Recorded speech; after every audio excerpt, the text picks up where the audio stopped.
চারটা নিয়ম মেনে যদি নারীরা ড্রেস পরে যে কোনো ড্রেস পরতে পারবে, কবুল করে নিবে কে?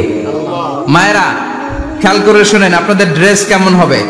নাম্বার 1, আপনার পুরো দেহটা ঢাকা থাকতে হবে। যে ড্রেস পরবেন, you should cover your whole body. শুধু হাতের এই 2 কবজি আর চেহারা খোলা রাখতে পারবেন, তবে চেহারা ঢেকে রাখা উত্তম। একজন মহিলা বোরকা পরছে কিন্তু চেহারা খোলা, তার হেজাব হয় নাই, পর্দা হয় নাই, এটা বলা যাবে, কিন্তু উত্তম হচ্ছে চেহারা ঢেকে রাখা, কারণ চেহারা সৌন্দর্যের রাজধানী। Face is the capital of beauty, ঠিক কিনা? চেহারা দেখলাম তো সব বোঝা গেল, ঠিক কিনা? কেমন মাধুর্যতা আছে, দেখতে কেমন সুন্দরী কিনা সব বোঝা যায়। এজন্য চেহারাটাও ঢেকে রাখবেন, চোখটা খোলা রাখবেন। বিশ্বনবীর স্ত্রী উম্মে সালামা বলে, দেখার জন্য আমার 2 চোখের দরকার নাই, লাগবে 1 চোখ। উনি আরেক চোখের মধ্যে আরেক কাপড় দিয়ে রাখতেন, এমনি টাকাইতেন। সাহাবারা বলতেন, উনারে দেখলে আমরা দিতাম দৌড়, ভয় লাগতো।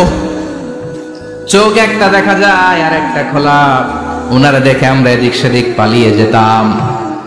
আবার অনেক মহিলারা পা ঢাকে না, পা কিন্তু পর্দার অন্তর্ভুক্ত। সব সময় মেয়েরা পা মোজা পরে বেরোতে হবে, পা দেখানো যাবে না। হাদিসে এসেছে শুধু হাত এতটুকু, পা কিন্তু পর্দার অন্তর্ভুক্ত। উম্মে সালামা বললেন, ইয়া রাসূলুল্লাহ, আমরা তো হাঁটতে গেলে অনেক সময় পা দেখা যায়। বিষ্ণু বললেন, তাই? তাহলে 1 বিঘত নিচ দিয়ে কাপড় বাড়াও।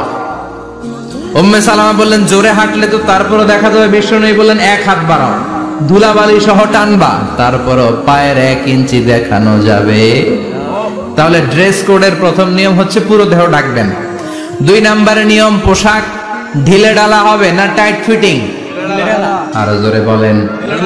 আছি আমরা কোন জামানায়, লাজ শরম গেছে হারায়, পাতলা শাড়ির বাহার, পাখি ড্রেস লেহেঙ্গা, পোশাক দেখে নারীর লাজে মরে যাই। হায় হায়, আছি আমরা কোন জামানায়, লাজ শরম গেছে হারায়, ঠিক কিনা?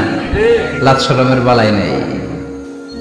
ঢিলে ডালা হবে, টাইট ফিটিং হতে পারবে না। মোটা কাপড়ের হবে, এরকম মোটা হবে, মোটা কাপড়, কিচ্ছু দেখা যায় না, বাইনোকুলার দিয়েও দেখা যাবে না। আবার ঢিলে ঢালা আছে না নাই? আমরা পুরুষরা যে এটা পরি, এটা দিয়ে 3 মহিলার কাপড় হয়, ঠিক কিনা? কাপড় পরতে চায় না তারা, ওদের পোশাক আমরা নিয়ে নিচ্ছি। তার মানে ঢিলে ঢালা হবে, মোটা কাপড়ের হবে, টাইট ফিটিং হতে পারবে। আবার পুরুষদের পোশাক হতে পারবে। এই 4টা নিয়ম মেনে যে যেই ধরনের পোশাক পরেন, চাদর পরেন সমস্যা নাই, শাড়ি পরেন সমস্যা নাই, ব্লাউজ পরলে ফুল হাতা পরবেন সমস্যা নাই, মেক্সি পরলেও সমস্যা নাই, বোরকা পরলেও সমস্যা নাই, কিন্তু পোশাকটা শালীন পোশাক হতে হবে। কি পোশাক? সবাই বলেন, শালীন পোশাক। পুরুষদের পোশাক পরা যাবে, কারণ বিশ্বনবী লানত করেছেন ওই নারীদেরকে, যেই নারীরা পুরুষদের মতো সাজতে চায়। এরকম আছে না নাই?